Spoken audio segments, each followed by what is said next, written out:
नमस्कार, मी हेमंत देसाई, मॅक्स महाराष्ट्रामध्ये आपलं स्वागत आहे. दोस्तो, आज आपल्याला मोदी सरकारची करणी या विषयावर बोलायचं आहे. पण या विषयाला सुरुवात करण्यापूर्वी सर्वप्रथम मी माजी राष्ट्रपती प्रणव मुखर्जी यांना आदरांजली वाहतो. प्रणव मुखर्जी यांना भारतरत्न हा किताब आपण दिलेलाच होता, परंतु केवळ एवढ्यामुळेच नव्हे तर सार्वजनिक जीवनामध्ये, राजकीय जीवनामध्ये लोकांचा आदर कसा प्राप्त करावा याचं मूर्तिमंत उदाहरण म्हणजे प्रणव मुखर्जी. आज राजकारणामध्ये जर आपण बघितलं तर काही अपवादात्मक व्यक्तिमत्व असे आहेत की जी कुठल्याही वादात पडलेली नाही आणि ज्यांच्यावरती सर्व जनता प्रेम करते. मी या संदर्भात डॉक्टर मनमोहन सिंग यांचं नाव घेईन किंवा मागच्या काळामध्ये अटल बिहारी वाजपेयी यांच्याबद्दल लोकांच्या मनात प्रेम होतं व त्यांची विचारसरणी कुठली असो, त्याचप्रमाणे प्रणव मुखर्जी यांच्याबद्दल सर्वसामान्य जनतेमध्ये, बौद्धिक क्षेत्रामध्ये, राजकीय राजकारण्यांमध्ये अत्यंत आदर त्यांच्याबद्दल होता. म्हणजे लालकृष्ण अडवाणी सुद्धा त्यांच्याबद्दल अतिशय प्रेमाने बोललेले आहेत. संसदेमध्ये, खाजगी जीवनामध्ये, संसदेबाहेर सुद्धा अनेक नेत्यांनी त्यांच्याबद्दल चांगले उद्गार काढलेत. पंतप्रधान नरेंद्र मोदी यांनी सुद्धा त्यांना एक प्रकारे गुरुचं स्थान दिलेलं होतं, त्यांच्याबद्दल आदर व्यक्त केला होता. एवढंच नव्हे तर प्रणव मुखर्जी जेव्हा सरसंघचालकांच्या निमंत्रणावरून नागपूरला संघाच्या कार्यालयात गेले होते, त्यांच्यावरती तेव्हा टीका झाली होती. परंतु त्यावेळी सुद्धा प्रणव मुखर्जी यांनी आपला मूळ मुद्दा, आपली मूळ विचारसरणी बाजूला न ठेवता हा देश, हा जो एक आयडिया ऑफ इंडिया जी आहे, भारताची जी संकल्पना आहे, देशाची संकल्पना, ती आपल्याला कायम ठेवायची आहे. या देशाच्या हिंदू राष्ट्राला त्यांनी अजिबात पाठिंबा दिला नाही, उलट त्याबद्दल मतभेद व्यक्त केला. त्यांच्याच व्यासपीठावर जाऊन त्यांना ठणकावण्याची हिंमत त्यांनी दाखवली. केवळ हा मुद्दा नव्हे, परंतु बहुसंख्य खाती त्यांनी केंद्र सरकारमधली अतिशय समर्थपणे त्यांचं कामकाज त्यांनी पाहिलं. मग ते परराष्ट्र खातं असेल, संरक्षण खातं असेल किंवा अर्थ खातं असेल, ते डिफॅक्टो प्राईम मिनिस्टर म्हणून त्यांना म्हटलं जायचं. कारण ज्या 100पेक्षा जास्त हाय पॉवर कमिट्या म्हणजे उच्चस्तरीय मंत्रिगट होते, त्याचं अध्यक्षस्थान ते डॉक्टर मनमोहन सिंग यांच्या काळामध्ये भूषवत होते.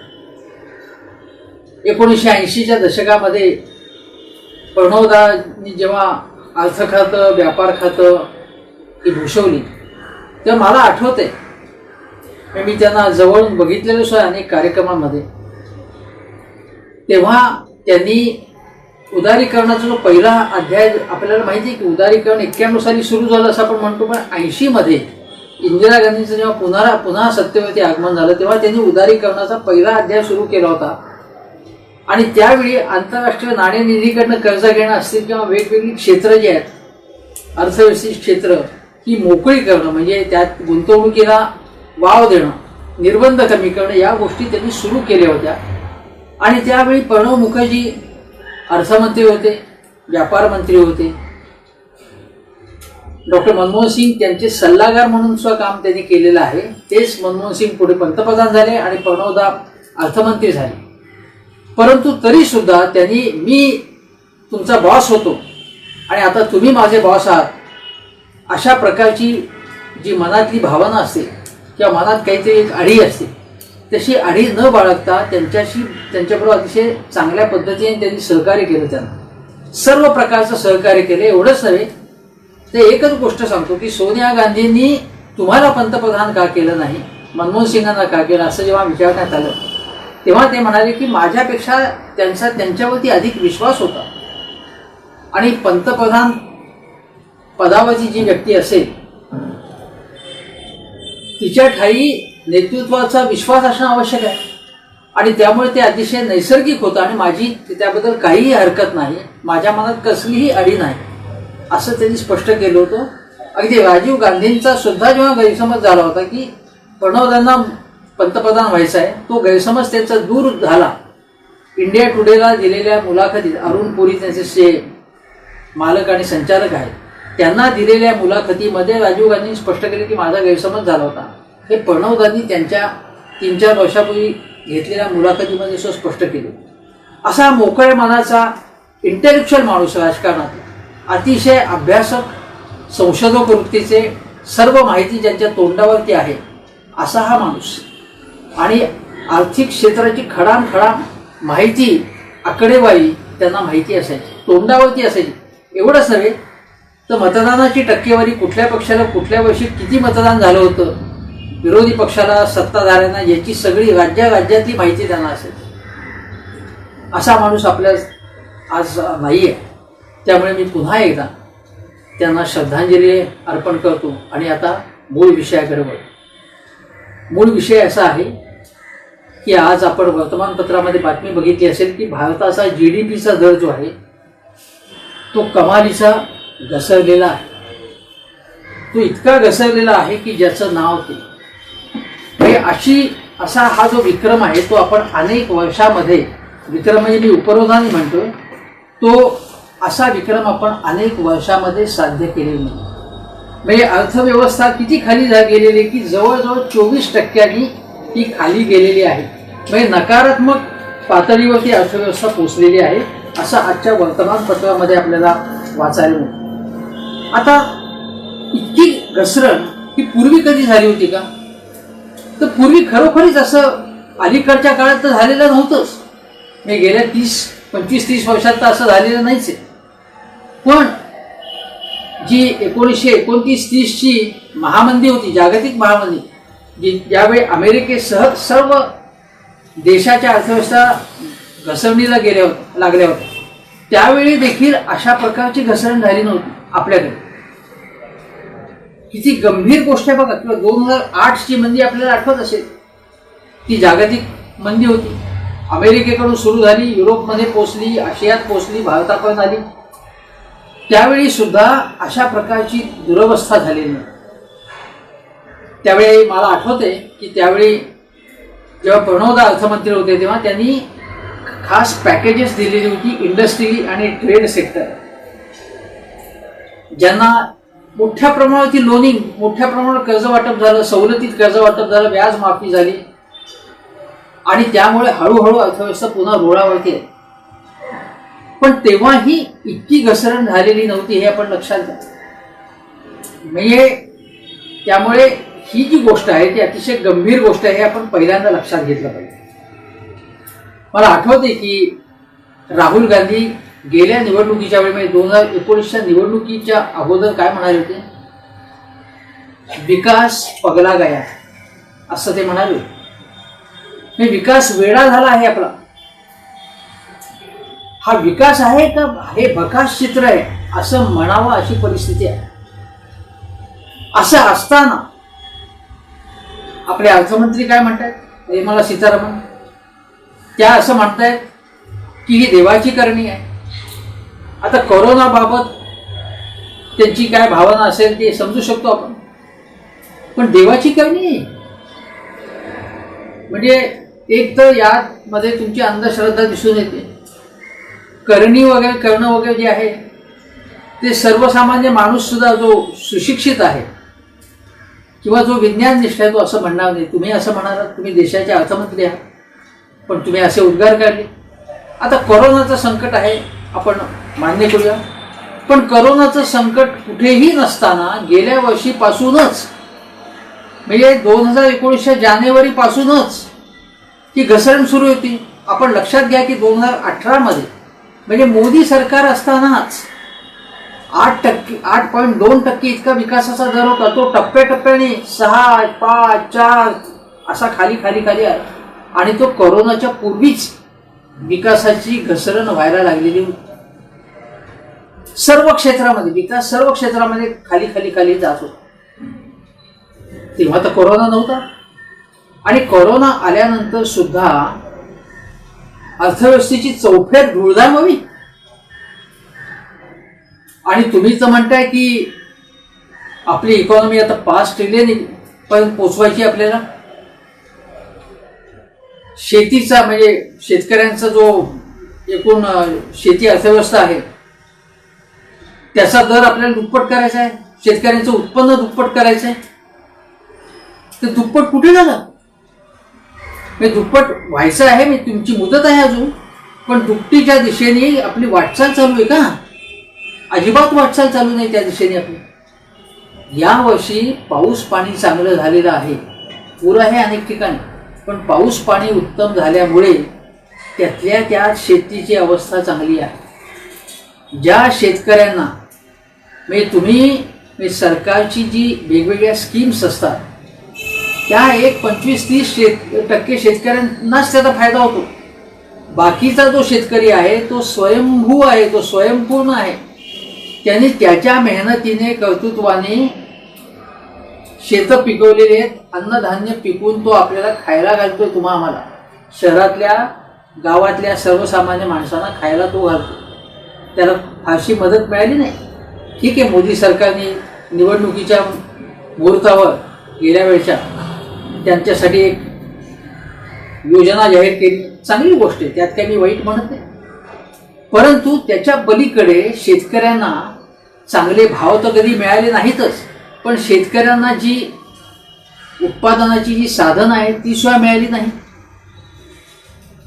त्यामुळे शेतीची दुर्गती पहिल्यापासून सुरू आहे. काँग्रेसच्या काळात नव्हती असं मी बिलकुल म्हणत नाही. लगेच लोक म्हणतील काँग्रेसच्या काळात काय झालं म्हणून. काँग्रेसच्या काळातही मिळत नव्हती म्हणून तर शरद जोशींचं आंदोलन झालं होतं ना. आपण लक्षात घ्या, शरद जोशींसारख्या नेत्याने शेतकऱ्यांचे प्रश्न किती पोटतिडकीने मांडले होते. त्यामुळे निदान ते अजेंड्यावरती आले हे आपण लक्षात घेतलं पाहिजे. त्या अगोदर मला आठवते की चौधरी चरण सिंग यांनी शेती प्रधान अर्थसंकल्प मांडलेला होता. ही गोष्ट आहे की 1980च्या अगोदरची. चौधरी चरण सिंग यांनी तो अर्थसंकल्प मांडला होता आणि त्यावरती मी त्यावेळीच लिखाण केलं होतं. त्याचं कौतुकही केलं होतं, त्याच्यावर काही प्रमाणात टीकाही केली होती, पण त्यावेळी त्यांनी पहिल्यांदा शेतकरी प्रधान अर्थसंकल्प मांडला. आता त्याची चर्चा करण्याची ही वेळ नाही. मुद्दा असा आहे की आज तुम्हाला सर्वंकष अपयश आलेलं आहे आणि ते केवळ कोरोनामुळे आलेलं नाही हे लक्षात घ्या. सगळं खापर कोरोनावरती फोडायचं आणि आपण नामानिराळ व्हायचं असं मोदी सरकारने करता कामा नये. आता बघा, मी तुम्हाला आकडेवारी काय दिलं. आता बघा, आपलं 2020-21च्या आर्थिक वर्षाच्या पहिल्या तिमाहीत फर्स्ट क्वार्टर त्यावेळी आपलं उत्पन्न किती अपेक्षित होतं? साधारणतः 27 लाख कोटी रुपये अपेक्षित होतं. आणि 2 अपेक्षित आहे, म्हणजे तेवढं आलेलं असं जमतं. गेल्या वर्षी ते किती होतं तर 35 लाख कोटी रुपयांच्या वर होतं. बघा घसरण किती झालेली आहे. आता ही घसरण कशा कशात झाली आहे बघा. त्यामध्ये बघा की बांधकाम क्षेत्र सगळ्यात जास्त फटका बसलाय, तो बांधकाम क्षेत्र. कन्स्ट्रक्शन ऍक्टिव्हिटी तुम्ही बघा, इकडे तिकडे जाता कन्स्ट्रक्शन ऍक्टिव्हिटीज चाललेली नाही. याला कोरोना हे कारण आहे. अनेक स्थलांतरित मजूर आपापल्या गावी गेले कारण त्यांची तिथे राहायची व्यवस्था होती. त्यामुळे कन्स्ट्रक्शन ऍक्टिव्हिटी 50% कमी झालेली आहे. नंतर उत्पादन क्षेत्र जे मॅन्युफॅक्चरिंग सेक्टर आहे ते 39% घसरण झालीच आहे. खनिज खाणकाम म्हणजे खाण उत्पादन जे आहे ते क्षेत्र जे आहे ते 23% खाली आलेलं आहे. दुसरं म्हणजे ज्याला म्हणतो की आपण वाहतूक म्हणजे ट्रान्सपोर्ट म्हणतो, कम्युनिकेशन म्हणतो किंवा आतिथ्य म्हणतो आपण, म्हणजे आतिथ्यामध्ये सगळ्या गोष्टी येतात, त्याच्यामध्ये लॉजिंग वगैरे येतं, किंवा ट्रेड म्हणतो, ट्रेड ॲक्टिव्हिटी, वेगवेगळ्या प्रकारचा जो व्यापार करतो आपण, दळणवळण करतो, त्या सगळ्यामध्ये 47% खाली गेलेले आहे. 47%. आणि वीज, गॅस असेल, पाणी पुरवठा या सेवांचं जर हे आहे त्याच्यामध्ये सुद्धा 7% घट आहे हे आपण लक्षात घ्या. याचा अर्थ की एक शेती जी 3% पलीकडे वाढली त्याच्या पलीकडे कुठल्याही क्षेत्रामध्ये आपल्याला यश मिळाले नाही. सर्वंकष अपयश आहे. हे सगळं फक्त करोनामुळे झालं नाही. एक लक्षात घ्या आपण की थोडक्यात सांगतो की पुन्हा रिपीट होऊ नये मुद्दे म्हणून, कोरोना आल्यानंतर जी काळजी आपण घ्यायला हवी होती ती घेतली नाही हे तर आपल्याला माहिती आहे. देश विदेशातून पर्यटक येत होते, त्यांना आपण क्वारंटाईन केलं नाही त्यांचं आपण अलगीकरण केलं नाही. होम क्वारंटाईन असेल किंवा ऑफिशियल सरकारच्या तर्फे वेगवेगळ्या प्रशासनातर्फे होणारं क्वारंटाईन ते केलं नाही, त्यामुळे कोरोना वाढला. दुसरी गोष्ट म्हणजे आपण लॉकडाऊनच्या बाबत सुद्धा आपल्या ज्या पॉलिसीज आहेत त्या लॉकडाऊनच्या बाबत सुद्धा पॉलिसीज चुकल्या. आता केंद्र सरकारने, मी आरोग्य खात्याने पुन्हा म्हटलंय की तुम्ही काही ठिकाणी लॉकडाऊन पुन्हा लावता, पुन्हा उठवता, पुन्हा लावता, असं चालणार नाही. हे जर तुम्हाला आत्ता लक्षात आलं होतं, म्हणजे वेगवेगळे राज्य असं करतायत, तर मग तुम्ही अगोदर त्याची सवलत त्यांना मुभा का दिली तशी असं करण्याची? मग हे तुमच्या लक्षात घेत किंवा तुम्हाला लक्षात आलं पाहिजे होतं. मी ही लॉकडाऊन बाबत साधी पॉलिसी, लॉकडाऊन उठवण्याबाबत सुद्धा तुम्ही मग काय केलं की जेव्हा पेशंट्स वाढायला लागले मोठ्या प्रमाणावरती, तेव्हा तुम्ही राज्यांना काय म्हणा, तुम्ही तुमचं बघा, तुम्ही काय ते धोरण ठरवा, तुम्ही असं म्हणालात तुम्ही. आता या ज्या सगळ्या पॉलिसीज आहेत किंवा व्हेंटिलेटरचा सुरुवातीला तुटवडा होता, त्या व्हेंटिलेटरचा तुटवडा आपण तजवीज केली नाही, थोडे दिवसांनी केली, थोडे महिन्यांनी केली आपण. त्यामुळे कोरोनाबाबत सरकारतर्फे ज्या काही उपाययोजना करणं आवश्यक होतं ते झाल्या नाहीत. म्हणून आज आपण कोरोनाच्या संकटाचा मुकाबला करण्यात बिलकुल यशस्वी झालो नाही. याचा अर्थ महाराष्ट्र सरकार यशस्वी झाले का मी बिलकुल म्हणणार नाही. तसं महाराष्ट्र सरकारला सुद्धा अपयश आलेलं आहे. तिथे भारतीय जनता पक्ष, काँग्रेस, शिवसेना याचा काही संबंध नाही.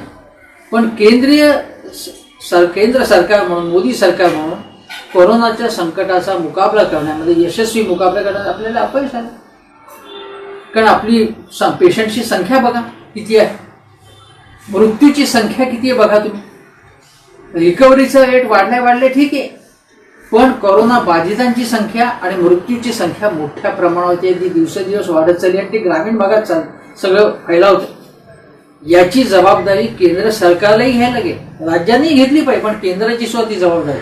त्यामुळे कोरोनाला जर आपण रोखण्यात यशस्वी झालो असतो आणि जर प्रतिबंधित क्षेत्रापुरताच कोरोना आपण मर्यादित ठेवला असता, तो त्याचा फैलाव होत गेला नसता, तर व्यापार आणि उद्योगाची ॲक्टिव्हिटी अधिक झाली असते आणि मग अर्थव्यवस्थेला असा फटका बसला नसता.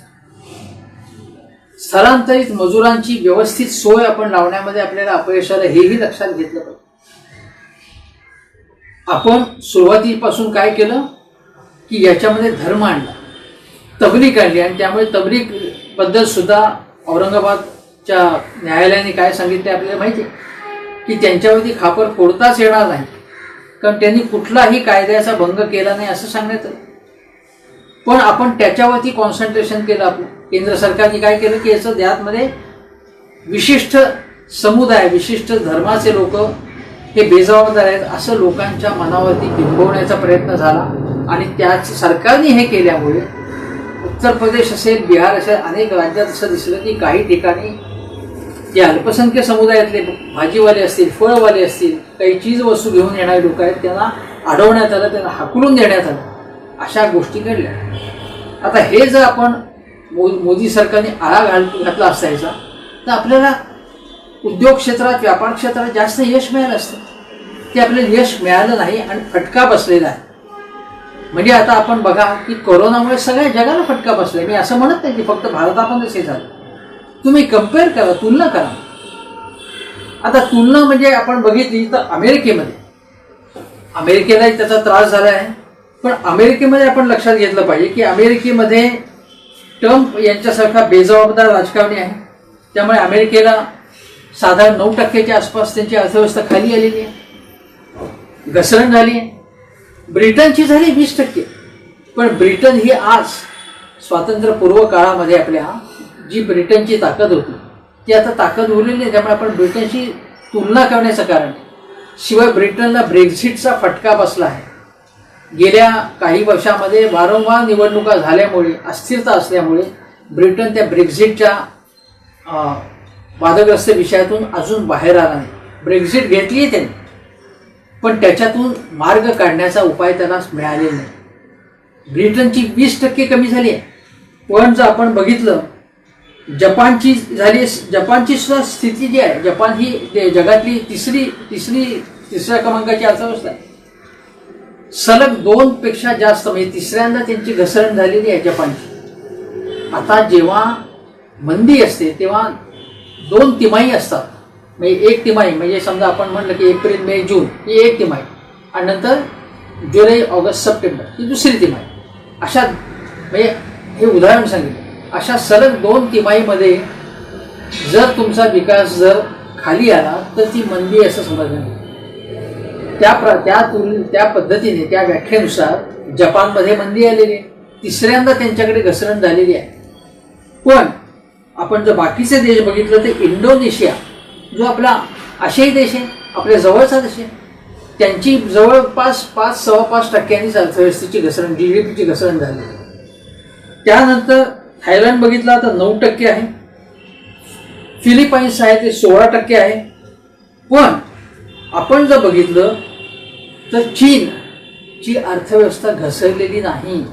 ज्या वुहानमध्ये कोरोनाचा जन्म झाला, लागण झाली सुरुवातीला, त्या चीनने त्याच्यावरती झटकन नियंत्रण बसवलं आणि आता 3.2% म्हणजे जवळपास 3.25% त्यांच्या अर्थव्यवस्थेची वाढ झालेली आहे. आपल्यासकट सगळ्या जगाची अनेक देशांची अर्थव्यवस्था नकारात्मक असताना हे लक्षात घ्या. म्हणजे इमर्जिंग जे अर्थव्यवस्था आहे, जे उगवते देश, उदयोन्मुख देश म्हणतो, त्यामध्ये भारताचा समावेश होतो. आपल्याला माहिती आहे भारत पूर्वी गरीब देश होता, विकसनशील देश म्हटलं जायचं. आणि आता तर आपण महासत्तेच्या गोष्टी करतो, पण तरी सुद्धा आपल्याला इमर्जिंग इकॉनॉमीमध्ये आपला समावेश होतो. त्या इमर्जिंग इकॉनॉमीमध्ये सुद्धा भारताचा जवळजवळ पुढचा म्हणजे जवळजवळ अग्रभागी आहे. भारत ज्यांची घसरण झाली अशा देशामध्ये अग्रभागी आहे देश आपला. आशियामध्ये आपण विक्रम केलेला आहे म्हणजे घसरणीमध्ये. आणि जगामध्ये सुद्धा ज्या देशांच्या अर्थव्यवस्था भीषण पद्धतीने खाली आलेल्या आहेत त्यामध्ये भारत जवळजवळ पुढे आहे. आता घसरण सुद्धा आपण म्हणू की घसरण झाली तर किती व्हावी? 24%, 23.9% किंवा 24% इतकी घसरण व्हावी? याला मोदी सरकारची जबाबदारी नाही याला काही. आता आपण बघा की आंतरराष्ट्रीय नाणेनिधी म्हणजे ज्याला आपण इंटरनॅशनल मॉनिटरी फंड म्हणतो, तो IMF, त्या IMFने 196 देशांची एक पाहणी केली आणि त्यामध्ये बघितलं त्यांनी की कोणी काय पॅकेजेस दिली आहेत. म्हणजे कोरोनाग्रस्त अर्थव्यवस्थेला संजीवनी देण्यासाठी काय पॅकेजेस दिले आहेत त्यामध्ये सुद्धा, आणि त्याच्यामुळे त्यांना फटका किती बसला. त्यांनी असं म्हटलं आहे त्यामध्ये की भारत हा अशा मोजक्या देशामध्ये आहे की ज्यांनी यासाठी फारसं काही केलेलं नाही, त्यामुळे त्याची अर्थव्यवस्था जी आहे, आर्थिक क्षमता जी आहे ती अजून बरी आहे. म्हणजे आता ही सकारात्मक कमेंट नाही आहे. त्यांचं असं म्हणणं आहे की तुमच्याकडे पैसे आहेत पण ते तुम्ही खर्च केले नाहीत, अशा देशांमध्ये तुमचा नंबर लागतो, हे IMFने म्हटलेलं आहे. आता बघा की केंद्र सरकारची ही मुख्यतः जबाबदारी आहे की कोरोनाच्या संकटातनं उद्योगधंद्यांना, व्यापाऱ्यांना, सर्वसामान्य जनतेला वर आणण्याचं काम केंद्राचं आहे. याचं कारण की राज्यांच्या अर्थव्यवस्था अक्षरशः स्मशानवत झालेले. मी तुम्हाला 1-2-3 राज्यांची आकडेवारी देतो. आता बघा उत्तर प्रदेश, मग योगी आदित्यनाथ भले म्हणतील की मी कसं सगळ्यांना नोकऱ्या देणार आहे, जे महाराष्ट्रातनं दिल्लीमधनं परत आले आमचे लोक ते सगळ्यांना मी नोकऱ्या देणार म्हणून त्यांनी सुरू केलं, मेळावे घ्यायला सुरुवात केली. काय झालं त्या मेळाव्यामध्ये? ज्या कंपन्या, खाजगी कंपन्या या मेळाव्यांमध्ये नोकरी देऊ इच्छितात त्या जे इच्छुक आहेत त्यांच्याकडनं 50-50 हजार, 80-80 हजार रुपये मागतात आणि पुन्हा नोकरी मिळेलच असं सांगत नाही. फसवणूक केली जाते अनेक ठिकाणी, अशी टीका झालेली आहे, असे रिपोर्ट समोर आलेले. त्या उत्तर प्रदेशमध्ये गुन्हेगारी तर मोठ्या प्रमाणावरती आहे, आरोग्य संकट मोठ्या प्रमाणावरती आहे. तिथे त्यांचं कर्ज जे GDPच्या तुलनेमध्ये 28% आहे. बघा 28% म्हणजे 25%च्या वर जर असेल तर ते चिंतेची गोष्ट समजली जाते. बिहार सुशासन सम्राट नितीश कुमार यांचं राज्य, भारतीय जनता पक्षाने नितीश कुमार यांचं राज्य आहे ते, आपल्याला अपेक्षा आहे की तिथे सुशासन असलं पाहिजे, अर्थव्यवस्था शिस्तीने चालली पाहिजे. पण तिथे काय स्थिती आहे, 30% त्यांचं GDPच्या तुलनेमध्ये कर्ज उचललेलं आहे अगोदरच. आणि एवढं कर्ज उचलून आनंद दिसतोय सगळीकडे. पुराची परिस्थिती बघा, कोरोनाची स्थिती बघा, सर्वसामान्य गोरगरिबांना केलेली मदत बघा तुम्ही, काहीही नाहीये. ही बिहारची स्थिती आहे. महाराष्ट्रात बघा, महाराष्ट्राचं जे GDPच्या तुलनेत कर्ज 16% घेतलेलं आहे महाराष्ट्राने, 16%. महाराष्ट्र सरकारने सुद्धा, मी असं म्हणेन की उद्धव ठाकरे यांनी जास्त, म्हणजे जे तुम्हाला कर्ज उचलता येईल ते जास्त घेऊन तुम्ही गोरगरिबांना जास्त मदत दिली पाहिजे. तुम्ही मदत केलेली नाही आहे महाराष्ट्र सरकारने सुद्धा. मी केवळ मोदी सरकारला दोष देत नाही, उद्धव ठाकरे सरकारला सुद्धा दोष देतो. म्हणजे आता इथे अशी आहे, ही आकडेवारी जी मी तुम्हाला सांगितली त्यानुसार असं दिसतं आहे की राज्यांची स्थिती, महाराष्ट्र सोडून द्या, महाराष्ट्र हा देशातला एक नंबर 1 स्टेट असं समजलं जातं आर्थिकदृष्ट्या, औद्योगिकदृष्ट्या. बाकीच्या राज्याची स्थिती बरी नाही आहे. अशा वेळी GSTच्या बाबत आपल्याला माहिती कसा वाद झाला. GST बाबत केंद्र सरकारने हात वर केलेले. त्यांनी असं म्हटलं आहे की आम्ही याबाबत तुम्हाला काही मदत करू शकत नाही, कारण GSTचं उत्पन्नच कमी आलेलं आहे. महाराष्ट्राला 20-22 हजार कोटी रुपये येणं आहे आणि ते आपण देत नाहीत. आणि त्याच्याबद्दल देवेंद्र फडणवीस काही बोलायला तयार नाही. ते असं म्हणतात की तुम्हाला खूप मदत केलेली आहे, पण GSTचं येणं जे बाकी आहे महाराष्ट्राचं, त्याबाबत काही बोलायला देवेंद्र फडणवीस तयार नाही. केवळ महाराष्ट्रात नाही, अनेक राज्यांचं जे GSTचं येणं आहे, तर त्यासाठी राज्य असं म्हणतायत. मी आता केरळचे अर्थमंत्री अतिशय अभ्यासू आणि या क्षेत्रातले तज्ज्ञ समजले जातात. त्यांनी असं म्हटलं आहे की आम्ही कर्ज उभारण्यापेक्षा केंद्राने कर्ज उभारावं, कारण त्यांना चांगल्या टर्म्सवरती कर्ज मिळू शकतं, कमी दरात कर्ज मिळू शकतं. केंद्राची स्थिती तुलनेने बरी असते, केंद्राचं एक वजन असतं, किंवा केंद्राने कर्ज उभारावं आणि ते आम्हाला द्यावं राज्यांना. पण हे निर्मला सीतारामन मान्य करायला तयार नाही, पंतप्रधान मान्य करायला तयार नाही.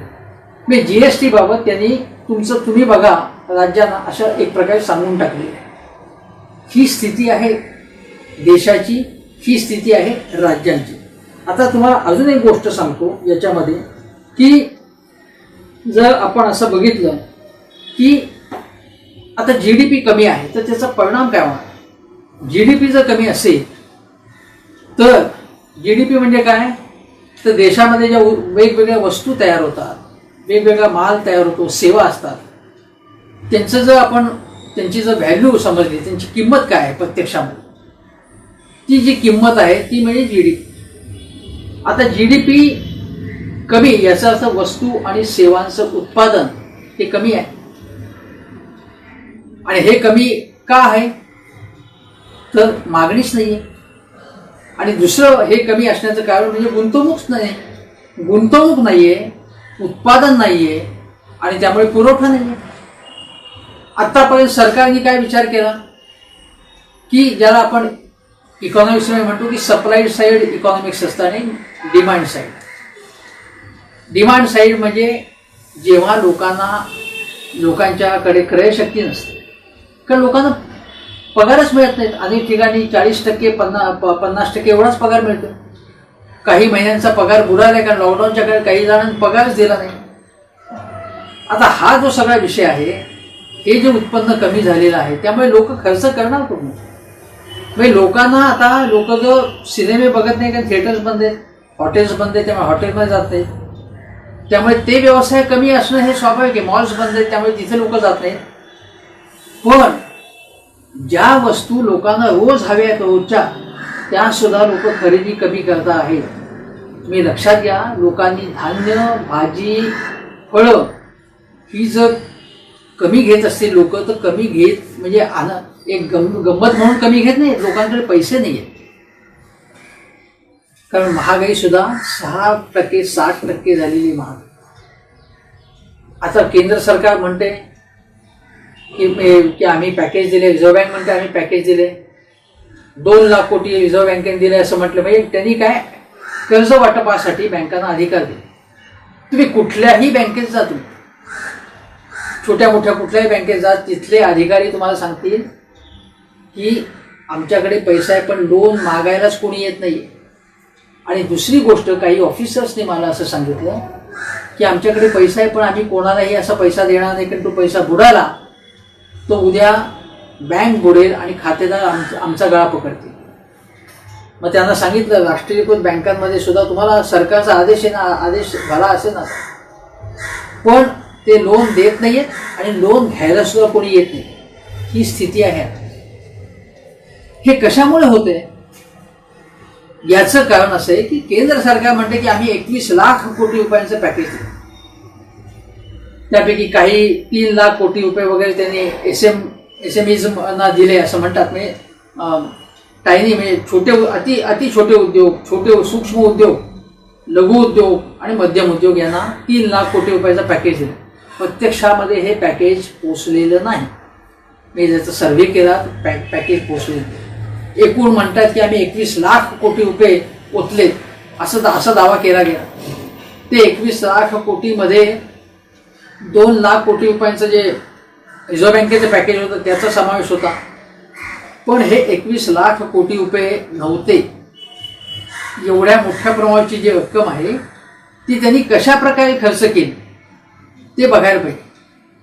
त्यांनी वेगवेगळ्या पतपुरवठ्याच्या सोयी वाढवल्या, पतपुरवठ्याचा रक्कम वाढवली, व्याजात सवलत देणं या गोष्टी केल्या, किंवा गुंतवणूक काही क्षेत्रामध्ये केली. त्याला पॅकेजमध्ये लोकांना त्यांनी 21 लाख कोटी रुपये काही दिले नाही. राहुल गांधींचंच म्हणणं नाही तर देशामधल्या अनेक अर्थतज्ञांचं, रघुराम राजन यांच्यापासून ते अभिजित बॅनर्जी ज्यांना नोबेल मिळाले अशा सगळ्यांनी सांगितलं होतं की लोकांच्या हातामध्ये, खिशामध्ये पैसा द्या तुम्ही. वित्तीय तुटीचं तुम्ही त्याचं भाऊ करू नका. आता तुम्ही जास्तीत जास्त रक्कम त्यांना द्या. ती दिली नाही. नोटाबंदीच्या वेळी सुद्धा लोकांनी सूचना केल्या होत्या की रिझर्व्ह बँकेने अगोदर सांगितलं होतं, रघुराम राजन म्हणाले होते, त्यांना अगोदर 1 वर्षापूर्वी विचारलं होतं की नोटाबंदी केली तर काय होईल, तर तिने असं करू नका सांगितलं होतं, पण नोटाबंदी केली.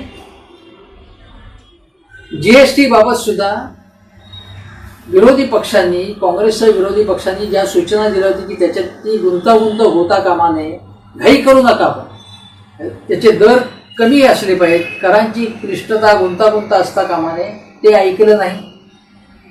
आपला हट्ट वेटून पुढे नेला की आम्ही बघा कशा सुधारणा करतोय, काँग्रेसने काही केलं नाही, आम्हीच कसं करतोय.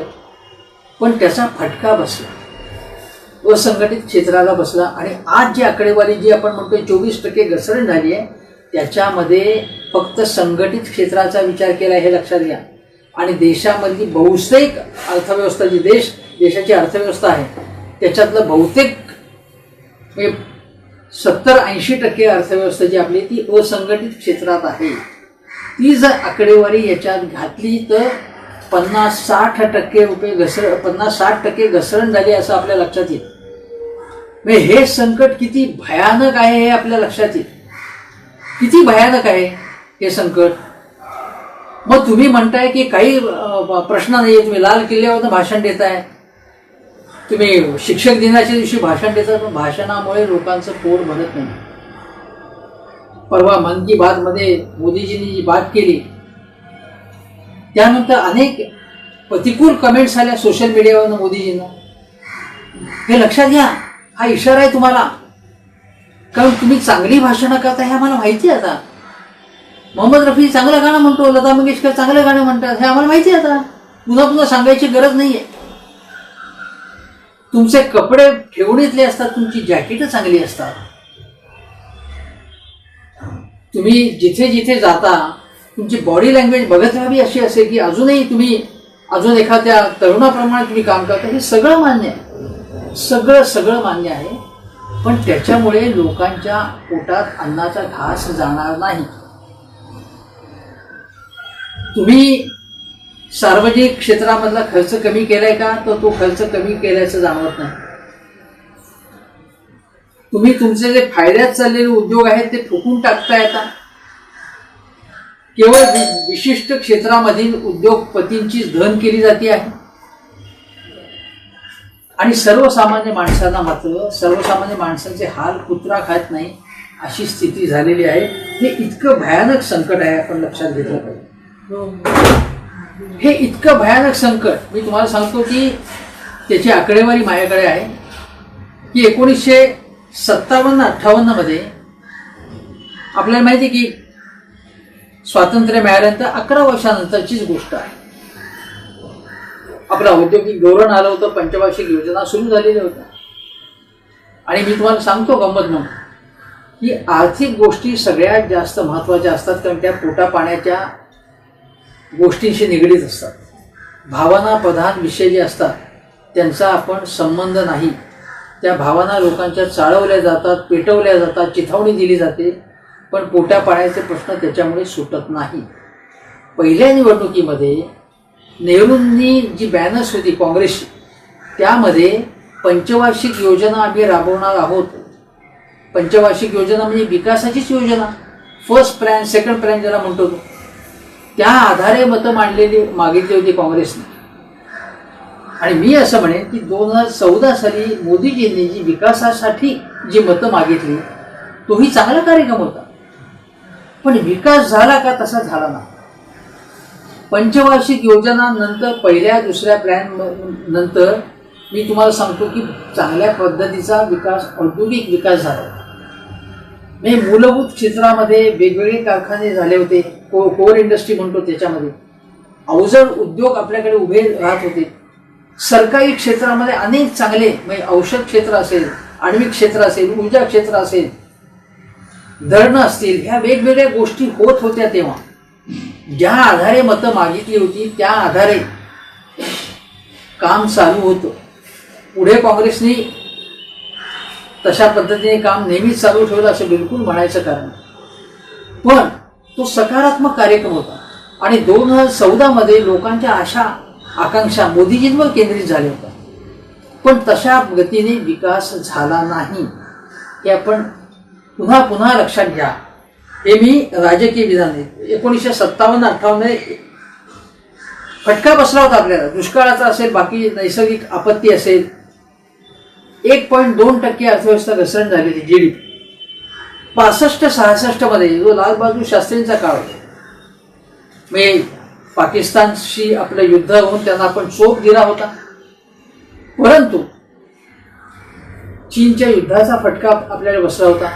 सातत्याने दुष्काळ पडत होता आणि त्यावेळी सुद्धा आपली अर्थव्यवस्था 2.6% खाली आली. 72-73 मध्ये टंचाई होती, महागाई होती, दुष्काळी होता. त्या काळात गरिबी हटावची घोषणा इंदिरा गांधींनी केली होती. त्या काळामध्ये 0.5% अर्थव्यवस्था आपली खाली आली.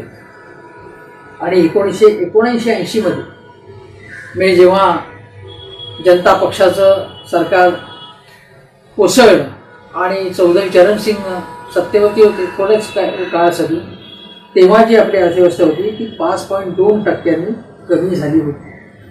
त्यानंतर आपली अर्थव्यवस्था अशी कधीच निगेटिव्हमध्ये गेली, सतत पॉझिटिव्हमध्ये होती. अगदी आपलं सोनं जेव्हा गहाण टाकायची वेळ आली तेव्हा सुद्धा म्हणजे जेव्हा लिबरलायझेशनच्या अगोदर 1990-91 मध्ये आपली अर्थव्यवस्था 1.4% म्हणजे आपला GDP होता, पॉझिटिव्हमध्ये होता आपला तेव्हा. आज मात्र ही स्थिती नाही आहे. GDP आपला 24% खाली आलेला आहे, खालपर्यंत आलेला आहे एकदम GDP.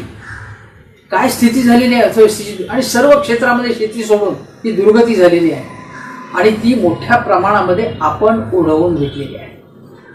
आणि मोदी सरकारने जी धोरणं आणली आपली त्याचा हा परिणाम आहे.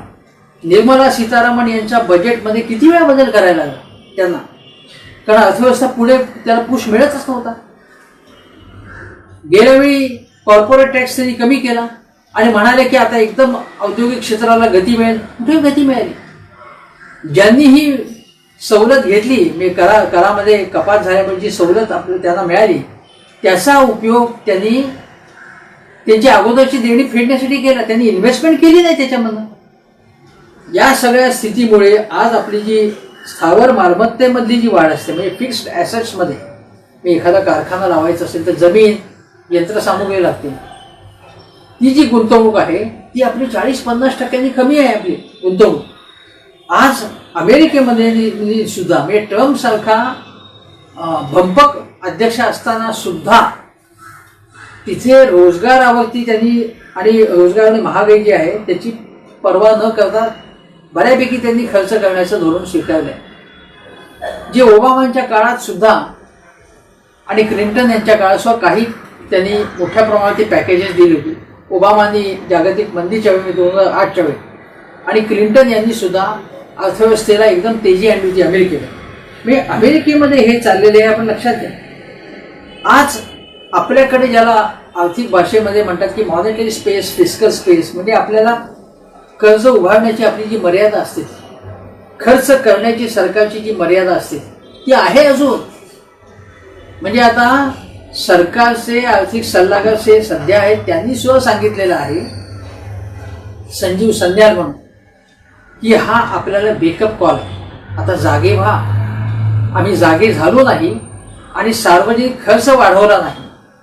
या मध्ये बघितलं तर सार्वजनिक प्रशासनावरचा खर्च जो आहे, जो GDP जो कमी आहे झालेला, वेगवेगळ्या म्हणजे लष्कर, संरक्षण सामुग्री असेल, लष्कर असेल, सार्वजनिक प्रशासन सरकारचं, त्याच्यावरचा खर्च कमी झाला आपला 10%. म्हणजे जे सरकारच्या अधीन होतं, सरकारला शक्य होतं तेही त्यांनी केलेलं नाही आहे. मोदी सरकारने हात अखडता ठेवलेला आहे. राज्यांना म्हटलंय तुम्ही तुमचं बघून घ्या, काय वाटेल करा तुम्ही तिकडे. अशा वेळी रतीन रॉय ज्यांनी पंतप्रधानांच्या सल्लागार समिती मंडळावरती काम केलेलं आहे गेल्या वर्षीपर्यंत, पुढे त्यांनी राजीनामा दिला, त्यांनी सुद्धा सांगितलंय की तुम्ही एक वेज अँड मीन्स ॲडव्हान्सेस म्हणून एक अशी एक पद्धत आहे, अशी एक विंडो आपल्याला उपलब्ध आहे, ही गोष्ट करता येऊ शकते. किंवा त्यांनी दुसरी गोष्ट सांगितली की एक पद्धतीचे बॉन्ड्स आहेत ज्याला म्हणतात, ते बॉन्ड्स, विशिष्ट प्रकारचे बॉन्ड्स तुम्हाला काढता येईल. हे G20 कंट्रीजमधल्या अनेक देशांनी हे केलेलं आहे. त्यांचं म्हणणं या पद्धतीचा वापर करून GST बाबत तुम्ही नुकसान भरपाई केवळ देऊ नका, त्याच्या पलीकडची राज्यांना मदत करा, असे रतीन रॉय यांनी पंतप्रधानांचे सल्लागार म्हणून काम केलेलं आहे त्यांनी सांगितलेलं आहे. आणि त्यांनी दिल्लीमधल्या नॅशनल इन्स्टिट्यूट ऑफ पब्लिक फिनान्सचे ते डायरेक्टर म्हणून काम केलेले. आज ते लंडनमध्ये एका जगविख्यात अर्थसंस्थेचे प्रमुख आहेत. ते अशा माणसांनी सांगितले एक गोष्टी, पण तुम्ही हे ऐकायला तयार नाही. आता बघा तुम्ही की याच्यामध्ये आधार आपल्याला कोणी दिले तर शेती, मी मगाशी उल्लेख केला, फक्त शेती नाही, मग मत्स्योत्पादन असेल, नंतर फॉरेस्ट्रीमध्ये म्हणजे वनक्षेत्रामध्ये जे जे उत्पादन होतात तिथे या सगळ्यांनी आपल्याला आधार दिलेला आहे. हे आपण लक्षात घ्या, या सगळ्यांनी आपल्याला आधार दिला आहे. पण बाकीची क्षेत्र आहेत ती सगळी क्षेत्र जी आहेत ती खाली खाली खाली खाली जात आहेत. आता याच्यामध्ये आपल्याला केवळ कोरोनाला दोष देता येणार नाही. मी पुन्हा सांगतो की जगामध्ये ब्रिटनसारखा अपवाद, जपानसारखे अपवाद सोडता बाकी सगळ्या अर्थव्यवस्थांमध्ये आपली प्रगती सगळ्यात कमी आहे. भारतासारख्या देशाकडनं जगाला अपेक्षा आहे. चीन, जिथे हा कोरोना सुरू झाला, चीनने त्याच्यावरती मात करून चीनने 3% पलीकडची प्रगती साधलेली आहे. इमर्जिंग म्हणजे उदयोन्मुख देशांमध्ये आपली परिस्थिती वाईट आहे. अशाही देशामध्ये आपण खूप मागे आहोत. आपली निर्यात कमी आहे, आपली गुंतवणूक कमी आहे, आपला रोजगार कमी आहे, बेरोजगारीची आकडेवारी भीषण आकडेवारी आहे. जी CMI म्हणून जी अर्थसंस्था आहे त्यांनी अलीकडेच त्यांनी प्रसिद्ध केलेली आहे. लॉकडाऊन उठल्यानंतर ती परिस्थिती थोडीशी सुधारली, पण अजूनही बेरोजगारी मोठ्या प्रमाणावरती आहे.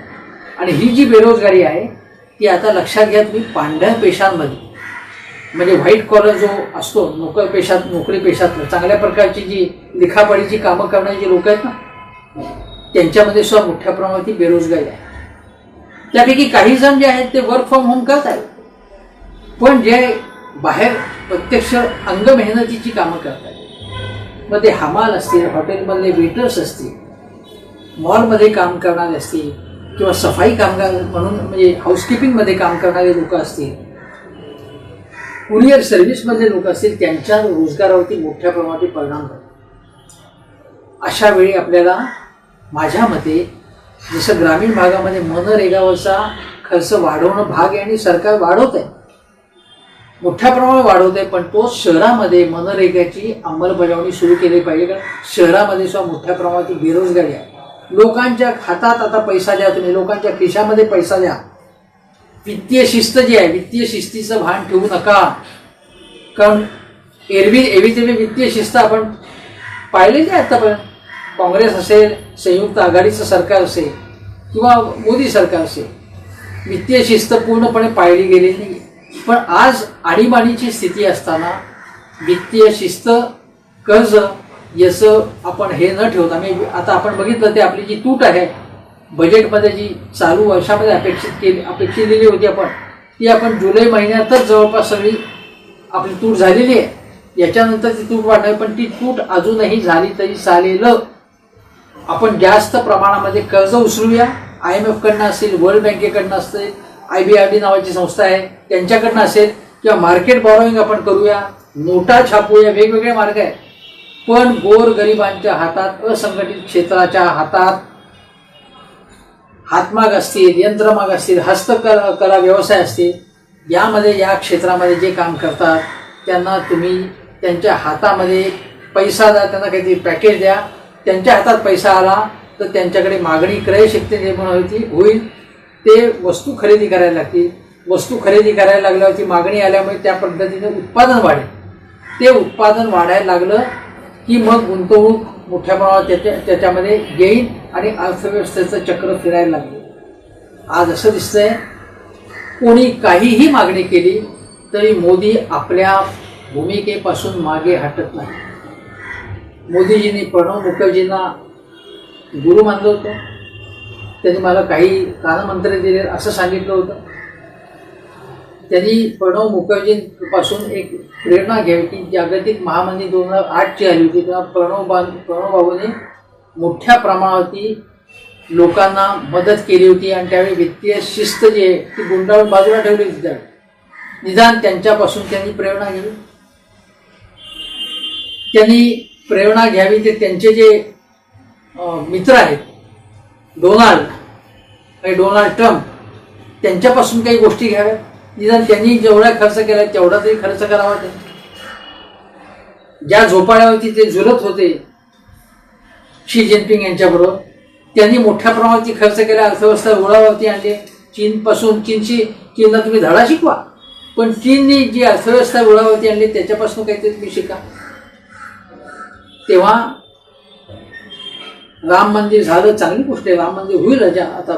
त्याचं इतर जे मुद्दे आहेत ते तुम्ही हाती घ्या. भावनात्मक मुद्दे जे असतील ते काही काळ बाजूला ठेवा तुम्ही. आम्हाला माहिती आहे की काँग्रेसने जे काही 70 वर्षात केलं नाही ते एका दिवसात करण्याची तुमच्यामध्ये ताकद आहे. कारण अनेकांना तुम्ही विष्णूचे अवतार वाटता, महान वाटता, तुम्ही विश्वगुरू वाटता. या विश्वगुरूंकडनं छोटीशी मागणी आहे की आमचा GDP निदान जो निगेटिव्हमध्ये आहे तो पॉझिटिव्हमध्ये आहे, आणि कोरोना पॉझिटिव्हची संख्या जी आहे ती कमी करा. की संख्या कमी करा. तुम्हाला जी भाषणं द्यायची असतील ती तुम्ही द्या, हवी तेवढी भाषणं द्या, रोज भाषणं द्या. अजूनमधून तुम्हाला कविता करायची आवड असेल तर कविता करा तुम्ही, आमचं काहीही म्हणणं नाही. परंतु तुम्ही साधी ही मागणी पूर्ण करा की आमचा GDP जो आहे जो निगेटिव्हमध्ये गेला आहे तो पॉझिटिव्हमध्ये आणून दाखवा.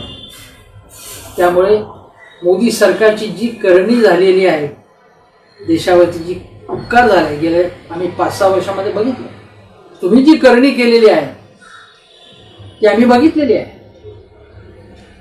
आता प्रत्यक्षामध्ये शेतकऱ्यांनी जे शेतामध्ये जसं उगवलंय, पिकवलंय, जे उत्पादन केलंय, त्यांनी जसं पॉझिटिव्ह आहे एक गोष्ट अर्थव्यवस्थेमध्ये, त्यांच्या कष्टाच्या बळावरती त्यांनी शेतीला पुढे नेऊन ठेवलेलं आहे. तसं तुम्ही आता अन्य क्षेत्र, मग उत्पादन क्षेत्र, सेवा क्षेत्र, त्यांना रुळावरती आणा. तुम्ही बेरोजगारी कमी करा आणि कृपा करून लोकांना काहीतरी थेटपणे लोकांच्या खिशामध्ये जास्त मदत पोहोचवा. मग आम्ही तुम्हाला दुवा देऊ. पण भक्तांनी सुद्धा हे लक्षात घ्या की ही जी आकडेवारी आहे ती आकडेवारी बघा तुम्ही जर मोदी सरकारने जी आश्वासनं दिलेली होती अच्छे दिन, ते अच्छे दिन हेच आहेत का ते तुम्ही बघा. तुम्ही विचार करायचा आणि तुम्हीच ठरवा काय ते की हा प्रवास आत्तापर्यंतचा जो 6 वर्षाचा मोदी सरकारचा झालाय, पहिली टर्म दुसऱ्या टर्मचा 1 वर्ष होऊन गेली, हा प्रवास सुंदर होता का नाही हे तुम्हीच ठरवा. निदान येता काळ जो असेल तो सुंदर असेल अशी अपेक्षा करूया. त्यासाठी निर्मला सीतारामन आणि मोदी यांना आपण त्यांना सदिच्छा देऊया की आता आम्हाला या अतिशय अंधकाराच्या मार्गापासून आम्हाला बाजूला न्या, आम्हाला प्रकाशाची वाट काहीतरी दाखवा, एवढीच मागणी करून मी इथेच थांबतो. नमस्कार, धन्यवाद.